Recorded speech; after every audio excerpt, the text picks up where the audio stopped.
मैं ममता Maheshwari, social science की teacher, आप सभी का स्वागत करती हूँ मेरे चैनल स्टडी कॉर्नर में। आज हम डायरेक्ट ऑफ एजुकेशन दिल्ली से प्रोवाइड वर्कशीट करेंगे जो क्लास 9th की है और सब्जेक्ट होगा सोशल साइंस, जिसका पार्ट है इतिहास। आज हम इतिहास लेंगे और वर्कशीट नंबर होगी हमारी 44। आज हमारी डेट होगी 15 अक्टूबर 2020, 15 अक्टूबर 2020। और वर्कशीट का टॉपिक होगा नाजीवाद और हिटलर का उदय।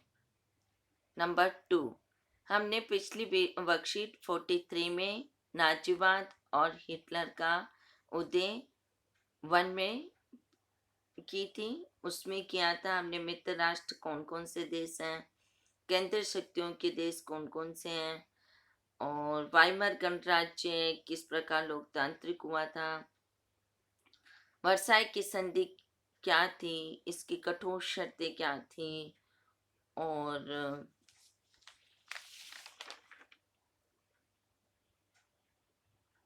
हमने जब जर्मनी युद्ध हार गया था तो उसने अपने कोयले की खान, अपने खनिज संपदा सभी मित्र राष्ट्रों को देनी पड़ी। तो ये सब हमने 43 में हमने पढ़ा और समझा भी था। आज हम 44 वर्कशीट करेंगे, नाजीवाद और हिटलर का उदय नंबर 2। तो वर्कशीट स्टार्ट करने से पहले आप मेरे चैनल को लाइक करना, ताकि मुझे अच्छा लगेगा कि आप सब लोग मेरे वीडियो को देखते रहते हैं, सुनते रहते हैं और समझ में भी आता है। और सब्सक्राइब करना, दूसरे बच्चों को भी शेयर करना, ताकि ये वीडियो सबके पास पहुंच सके। तो वीडियो स्टार्ट करते हैं। प्रथम विश्व युद्ध के बाद जर्मनी। तो प्रथम विश्व युद्ध के बाद जर्मनी में क्या हालात थे? जब हम किसी से कोई झगड़ा कर लेते हैं, अपने छोटे भाई बहन से या अपने और किसी से फ्रेंड से, तो उसके बाद अपनी स्थिति किस प्रकार की होती है? तो वही जर्मनी ने जब युद्ध किया था मित्र राष्ट्रों के साथ, तो उसके बाद जर्मनी के क्या हालात थे, किस तरह उसने अपने आप को संभाला, किस तरह की उसकी परिस्थिति रही होगी, आज हम उस बारे में हम पढ़ते हैं। जर्मनी का युद्ध का हट जाना। जर्मनी में युद्ध का हट जाना वाइमर गणराज्य पर थोपने से जर्मनी के लोगों में पराजय का अपराध बोध था। क्या था? पराजय का अपराध बोध। यानी कि जर्मनी के लोगों में एक पराजय घुस गई थी कि हम क्यों युद्ध हार गए, हमारे पास कौन सी शक्तियों की कमी हो गई जिससे हम मित्र राष्ट्रों से युद्ध हारना पड़ा हमें, और उसके बदले में हमें एक जुर्माना या हर्जाना भरना पड़ा। जो गणराज्य वाइमर गणराज्य की स्थापना होने के बाद जर्मनी के लोगों में ये सब कुछ करना पड़ा।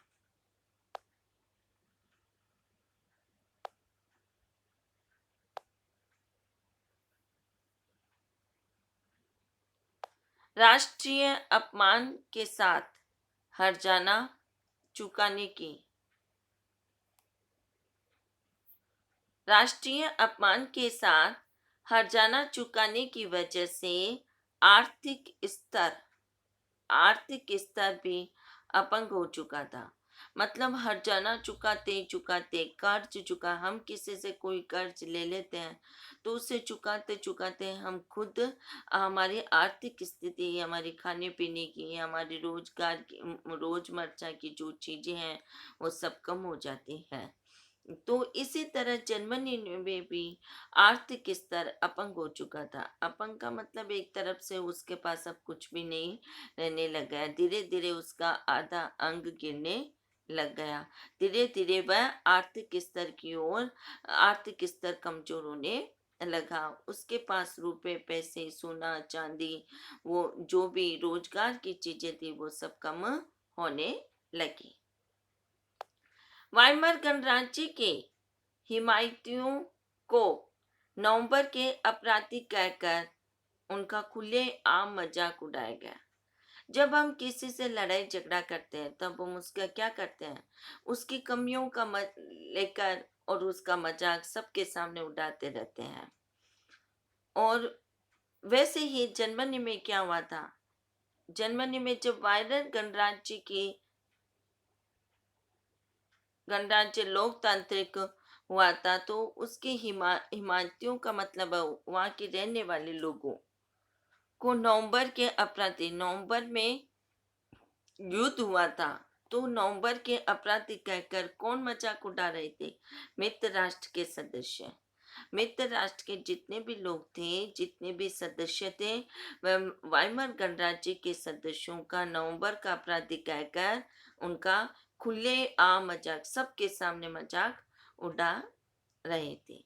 इस मनोदशा का 30 के दशक के शुरुआती राजनीतिक घटनाक्रम पर गहरा असर पड़ा। 30 के दशक मतलब 1920 से लेकर 1930 तक जो 10 साल थे, वहां पर उस राजनीतिक घटना पर एक मनोदशा, एक मानसिक स्थिति पर, लोगों की मानसिक स्थिति पर गहरा प्रभाव पड़ा। जब हम भी किसी से झगड़ा करते हैं तो उसको हम ताने मारते रहते हैं, वो हमारे पर और हम उसके ऊपर आपस में एक दूसरे को कहते रहते हैं, गलत गलत बोलते रहते हैं। उसी तरह जर्मनी में भी मित्र राष्ट्रों ने उसके साथ इस तरह का बर्ताव किया, व्यवहार किया। उसके बाद अब समाज में सिपाहियों को आम नागरिकों के मुकाबले ज्यादा सम्मान दिया जाने लगा। अब सिपाही जितने भी थे, क्योंकि सिपाही सब कुछ काम आ रहे थे, तो जर्मनी के लोगों ने सिपाहियों को सबसे ज्यादा सम्मान देने लगे कि भाई आप लोग ही हमें अब वापस जीत हासिल करवा सकते हो। इसलिए उनका सम्मान मतलब जितने भी नागरिक थे, जितनी भी जनता थी, उनसे ज्यादा सिपाहियों की का सम्मान होने लगा। राजनेता और प्रचारक इस बात पर जोर देने लगे कि पुरुषों को आक्रामक, ताकतवर और मर्दाना गुणों वाला होना चाहिए। कौन थे? राजनेता।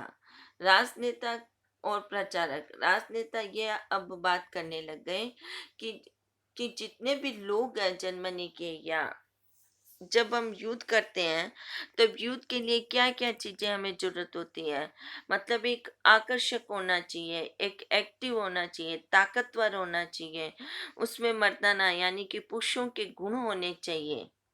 तो ये सभी पर जोर दिया जाने लगा।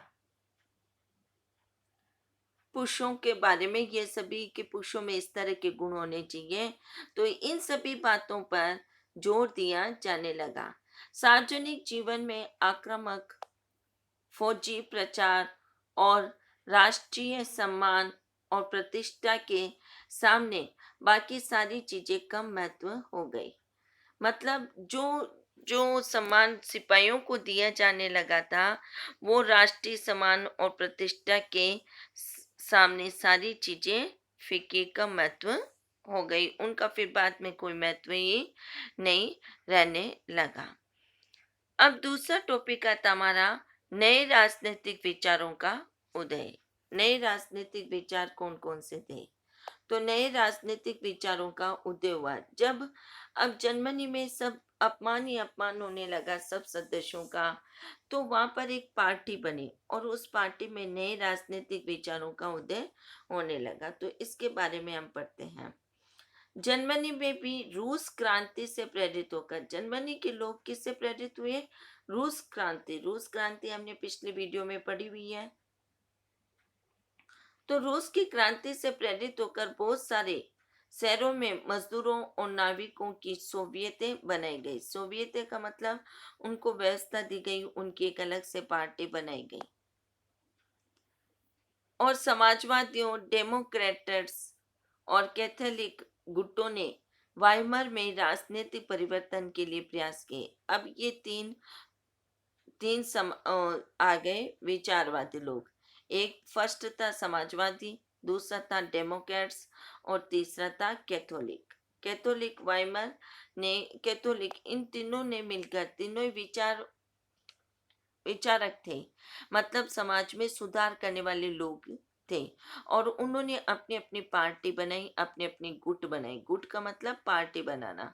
जैसे बीजेपी की पार्टी होती है, कांग्रेस की पार्टी, आम जनता पार्टी, वैसे ही समाजवादी पार्टी बनी थी, डेमोक्रेट्स पार्टी बनी और कैथोलिक पार्टी बनी। तो इन सब ने पार्टी बनाकर एक राजनीतिक विचार का उदय किया और जो वाइमर लोकतांत्रिक था उसमें परिवर्तन लाने का प्रयास किया कि हम ऐसे विचार, ऐसे भाषण प्रस्तुत करेंगे जिससे जर्मनी में कुछ परिवर्तन हो और हमें अपमान, मित्र राष्ट्रों से अपमान सहन नहीं करना पड़े। तो उन्होंने और आगे क्या किया, स्पार्टकिस्टों ने जर्मनी में कम्युनिस्ट पार्टी की नींव डाली। एक स्पार्टकिस्ट नाम का विचारक थे। उन्होंने जर्मनी में कौन सी नींव डाली, कम्युनिस्ट पार्टी। उसने अपनी पार्टी का नाम रखा कम्युनिस्ट पार्टी। तो उसकी एक स्थापना की, नींव डालना, स्थापना की। इसके बाद कम्युनिस्ट, साम्यवादी और विचारवादी एक दूसरे के कट्टर दुश्मन होने लगे। धीरे धीरे उनमें भी कट्टरता पैदा होने लगी और वो आपस में एक दूसरे के दुश्मन होने लगे। जो साम्यवादी थे और जो समाजवादी थे, तो वो आपस में एक दूसरे के कट्टर, कट्टर मतलब एक दूसरे को देखते नहीं थे, दुश्मनी पैदा हो गई, खिलाफ हो गए। तो इस तरह हो गए और हिटलर के खिलाफ कभी भी साझा मोर्चा नहीं खोल सके। अब इन दोनों पार्टियों में आपस में जब लड़ाई झगड़ा होने लगे तो हिटलर का उदय हो गया।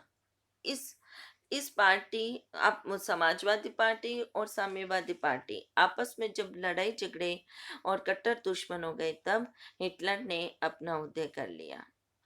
हिटलर के खिलाफ कभी भी साझा मोर्चा नहीं खोल सके। कोई भी हिटलर के सामने न तो बोल सका और न उसके साथ कोई समझौता, साझा मोर्चा मतलब कोई समझौता कर सके।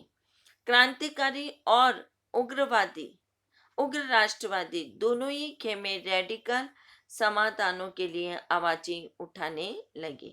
अब इसमें क्रांतिकारी और उग्रवादी दोनों ही खेमे, खेमे का मतलब क्या होता है यहाँ पे, पार्टी। जैसे कि बीजेपी की पार्टी, आम जनता पार्टी, समाजवादी पार्टी, ये सभी पार्टियां, जनता पार्टी, कांग्रेस पार्टी, तो ये सभी पार्टियां मिलकर रेडिकल समाधानों के लिए आवाजें उठाने लगी। अब जर्मनी पर आर्थिक संकट कौन कौन से आ गए। आर्थिक संकट, तो जर्मनी ने पहला विश्व युद्ध मोटे तौर पर कर्ज लेकर लड़ा था। जर्मनी ने क्या किया कि मैं तो युद्ध जीत जाऊंगा, उसके मन में ये था, मेरे पास इतनी शक्तियां, इतना ताकतवर सेना है, सब कुछ है मेरे पास, हथियार वगैरह, तो मैं युद्ध जीत जाऊंगा। तो उसने क्या किया, थोड़ा कर्ज उधार ले लिया। तो वो कर्ज ही उसके लिए भारी पड़ गया। तो जर्मनी ने पहला विश्व युद्ध मोटे तौर पर कर्ज लेकर लड़ा था। और युद्ध के बाद तो उसने स्वर्ण मुद्रा में हर्जाना भी बढ़ना, युद्ध हो गया। अब युद्ध के बाद उसे उसे मित्र राष्ट्रों ने क्या किया, उसके साथ स्वर्ण मुद्रा, स्वर्ण मुद्रा मतलब सोने के सिक्के में हर्जाना भी भरना पड़ा। सोने के सिक्कों का हर्जाना पड़ना पड़ा, रुपए भी देना, कर्ज भी लिया हुआ था और हर्जाना। युद्ध पर उसने मित्र राष्ट्रों ने कि भी जबरदस्ती, आप जर्मनी राष्ट्र से युद्ध प्रारंभ हुआ है, हमने पिछली वीडियो में इसके बारे में पढ़ा भी था। तो उस पर एक स्वर्ण मुद्रा हर्जाना भी भरना उसको थोप दिया गया, तो वह भी जर्मनी को भरना पड़ा। इस दोहरे बोझ से जर्मनी के स्वर्ण भंडार लगभग समाप्त होने की स्थिति में पहुंच गए थे। अगर ऐसी हालात होती है तो हमारे घर में भी अगर किसी से हम इस तरह उधार कोई रुपए ले लेते हैं तो हमारे, और ऊपर से उसको जुर्माना भरना पड़े, तो यही हालात होते हैं कि हमारे जो स्वर्ण के भंडार होते हैं वो समाप्त हो जाते हैं, धीरे धीरे करके समाप्त हो जाते हैं। वही हालात जर्मनी के थे। जर्मनी के भंडार लगभग समाप्त होने की स्थिति में पहुंच गए थे। आखिरकार 1923 में जर्मनी ने कर्ज और हर्जाना देने से, कर्ज और हर्जाना चुकाने से इनकार कर दिया कि मैं ये सब चीजें नहीं चुका पाऊंगा, मेरी ताकत नहीं है, मेरी हैसियत नहीं है और मेरे पास सब कुछ समाप्त भी हो चुका है। जर्मन सरकार ने इतने बड़े पैमाने पर, अब जर्मन सरकार ने क्या किया? जर्मन सरकार ने बड़े पैमाने पर मुद्रा छाप दी। मुद्रा का मतलब रुपए छाप दिए। छाप दिए, उसकी मुद्रा मार्क का मूल्य तेजी से घटने लगा, तेजी से गिरने लगा। हम जितनी ज्यादा रुपए पैसे छापेंगे और हमारे पास सोना नहीं होगा या और भी कोई चीजें गिरवी रखनी पड़ती हैं, वो नहीं होती है। रुपए छापने के लिए सोना रखना पड़ता है। तो अगर वो नहीं होता है तो वो मुद्रा का मूल्य तेजी से गिरने लगा। गिरने का मतलब नीचे गिरने लगा। दिसंबर 1923, दिसंबर 1923 में $1 में खरबों मार्क मिलने लगे। मुद्रा मार्क का मतलब है यहाँ पर जर्मनी की जो मुद्रा है उसका नाम मार्क है। तो $1, $1 किसकी है? अमेरिका की। तो खरबों मार्क मिलने लगे, इतना भाव गिर गया था। मतलब दूसरे देशों की तुलना से जर्मनी का मार्क, जर्मनी की मुद्रा गिरने लग गई थी।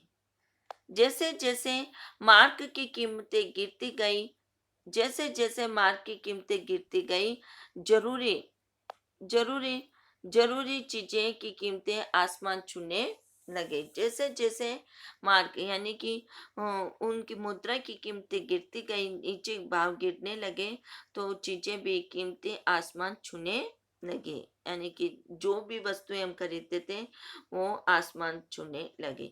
इस संकट को बाद में क्या कहने लगे? अति मुद्रास्फीति कहने लगे। इसको क्या कहने लगे? अति मुद्रास्फीति का नाम दिया गया। जब कीमतें बेहिसाब बढ़ जाती हैं तो उस स्थिति को अति मुद्रास्फीति के नाम दिया जाता है। जर्मनी को इस संकट से निकालने के लिए अब किसने साथ दिया? अमेरिकी सरकार ने हस्तक्षेप किया। किसने किया? अमेरिकी सरकार ने उसका साथ निभाया। जब कोई लड़ने लग जाता है तो दूसरा कोई बंदा अपना हाथ साथ देने लग जाता, तो यही जर्मनी के साथ अमेरिका ने साथ दिया। इसके लिए अमेरिका ने डाव्स योजना बनाई। ये मोस्ट है। कौन सी योजना बनाई? डाव्स योजना। कि मैं आपके साथ एक योजना बना के चलता हूँ ताकि आपकी भी प्रोग्रेस हो सके और इस हालात से आप निकल सके। तो उसने एक डाउस योजना बनाई। इस योजना में जर्मनी के आर्थिक संकट को दूर करने के लिए हर जाने की शर्तों को दोबारा तय किया गया। मतलब जो भी उसने शर्तें की, डाउस योजना बनाई थी, उसमें यह किया गया कि जो भी जर्मनी का आर्थिक संकट है, जीविका का संकट है, वो दूर करने के लिए मतलब कम करने के लिए हर जाने की शर्तों को दोबारा तय किया गया। पहले जो शर्तें थी उनसे कम करने की शर्तें वापस की गई। जर्मनी में आर्थिक सुधार अमेरिका से लिए गए कर्जों पर आश्रित था। अब जर्मनी ने क्या किया? अपने आर्थिक सुधार अमेरिका से कर्ज लिए और धीरे धीरे सुधारना प्रारंभ किया। जब 1929 में अमेरिका में वॉल स्ट्रीट एक्सचेंज यानी कि शेयर बाजार, जो आज हमारे भारत में भी शेयर बाजार चलता रहता है, तो वह वही वहां पर भी चल रहा है, तो धराशायी हो गया। मतलब अमेरिका का भी शेयर बाजार आर्थिक संकट उत्पन्न होने लगा, तो जर्मनी को मिल रही ये मदद भी रातों रात बंद हो गई। तो जब अमेरिका का भी आर्थिक संकट उत्पन्न होता है, उसकी भी मुद्रा नीचे गिरने लग गई, तब जर्मनी को जो मदद मिल रही थी वह भी बंद हो गई। 1929 से लेकर 1932, तभी तो जर्मनी ने ऊपर बोला, देखो 30 के दशक में, यहाँ पे अपना पॉइंट आया था कि 30 के दशक में शुरुआती राजनीतिक घटना पर गहरा असर पड़ा था लोगों पे, है ना। तो यही 1930 से लेकर 1929 से लेकर 1932 की इस मंदी का सबसे बुरा प्रभाव जर्मन अर्थव्यवस्था पर पड़ा था कि जर्मन की अर्थव्यवस्था बहुत ही नीचे गिर गई थी। अब अर्थव्यवस्था नीचे गिर जाती है तब क्या-क्या उत्पन्न होने लग जाते हैं, बेरोजगारी, अपराध, चारों तरफ गहरी हताशा का माहौल होने लग जाता है। और लोकतांत्रिक संसदीय व्यवस्था में लोगों का विश्वास खत्म होने लग जाता है। लोग एक-दूसरे पर विश्वास करना बंद कर देते हैं, क्योंकि उनके लिए कोई समाधान नहीं खोज पा जनता या सरकार उनके लिए कोई भी समाधान नहीं खोज पा रही थी। तो लोकतंत्र पर विश्वास करना, लोकतांत्रिक संसद पर विश्वास करना बंद कर दिया। किसने? जनता ने। पूरे देश में राजनीतिक अस्थिरता और नेतृत्वहीनता का माहौल हो गया।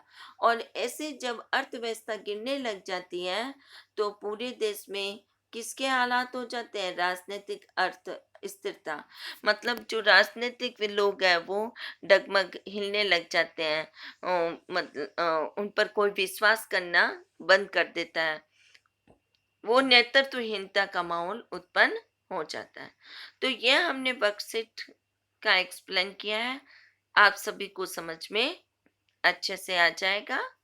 अब हम इसके क्वेश्चन आंसर करते हैं। प्रथम विश्व युद्ध के के जर्मनी पर क्या आर्थिक प्रभाव हुए?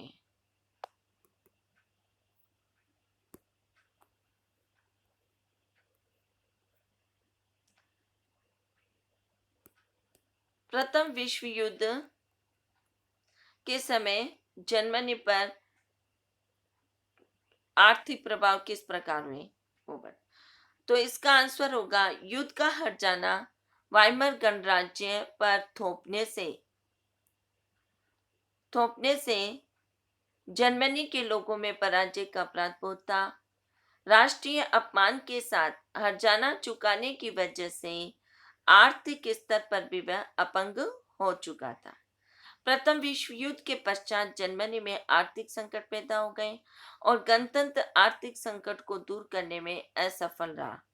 परिणाम स्वरूप आर्थिक संकट से पीड़ित मध्यम श्रेणी के लोग, छोटे व्यापारी, कारीगर, श्रमिक, किसान आदि सभी प्रभावित हुए। इन सब से वहाँ की पूरी जनता, जर्मनी की जनता प्रभावित हुई। क्वेश्चन नंबर 2, वाइमर गणराज्य के सामने क्या क्या चुनौतियां थी? तो वाइमर गणराज्य के सामने निम्न चुनौतियां थी। फर्स्ट है, प्रथम विश्व युद्ध में हारने के पश्चात जर्मनी की दशा बड़ी दयनीय हो गई थी, क्योंकि वहां का जो शासक था वह भाग गया था। पॉइंट नंबर 2, बड़े कर्जे की धनराशि ने जर्मन गणतंत्र के लिए अनेक मुसीबतें पैदा की, जैसे कि अकाल, भुखमरी, आर्थिक संकट, बेरोजगारी आदि पैदा कर दी थी।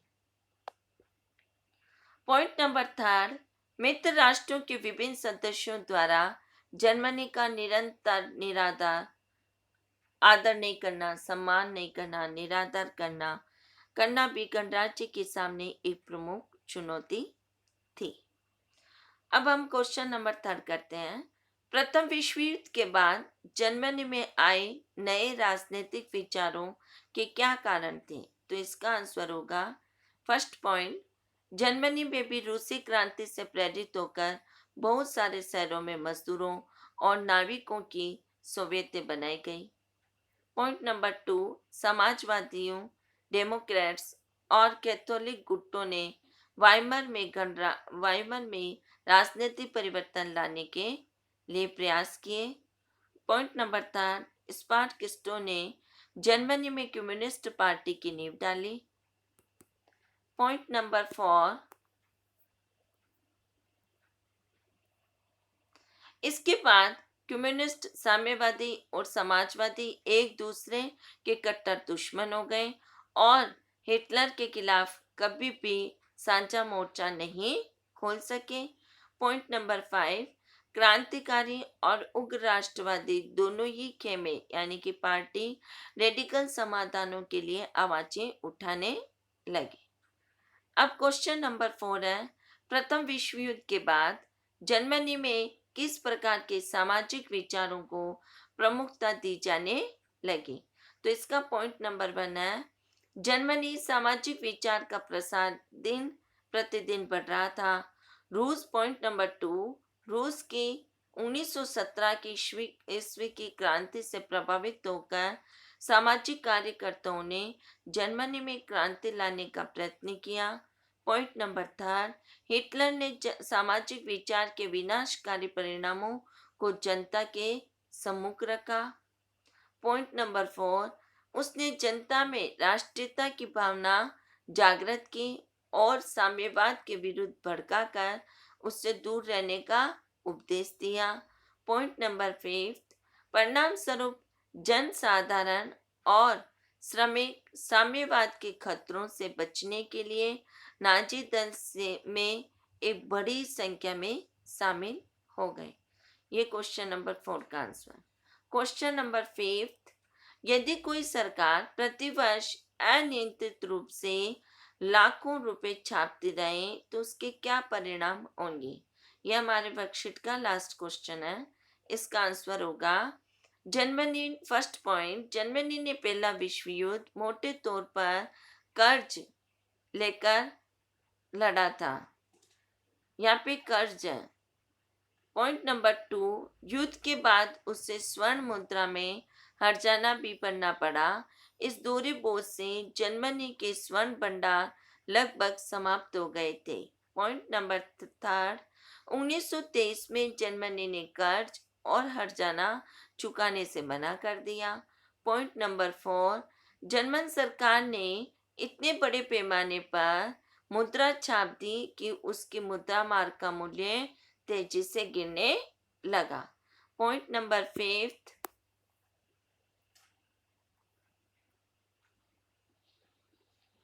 1923 तक एक डॉलर में खरबों मार्क गिरने लगे। जैसे जैसे मार्क की कीमत गिरती गई, जरूरी चीजों की कीमतें आसमान छूने लगी। इस स्थिति को अति मुद्रा स्फीति कहते हैं। मार्क क्या है? मार्क जर्मनी की मुद्रा का नाम है। जैसे हमारे भारत की मुद्रा का नाम रुपए है, वैसे ही जर्मनी की मुद्रा का नाम मार्क है। इस कारण से बेरोजगारी, अपराध, चारों तरफ की गहरी हताशा का माहौल था। लोकतांत्रिक संसदीय व्यवस्था में लोगों का विश्वास कम होने लगा, क्योंकि वे उनके लिए कोई समाधान नहीं खोज पा रही थी। वहां की सरकार अपनी जनता के लिए आर्थिक संकट से दूर करने के लिए कोई भी समाधान नहीं खोज पा रही थी। पॉइंट नंबर सेवन, पूरे देश में राजनीतिक अस्थिरता और नेतृत्वहीनता का माहौल हो गया। तो ये हमने वर्कशीट के क्वेश्चन आंसर कंप्लीट किए। आप सभी को अच्छा लगेगा। आप सभी मेरे चैनल को सब्सक्राइब जरूर करना।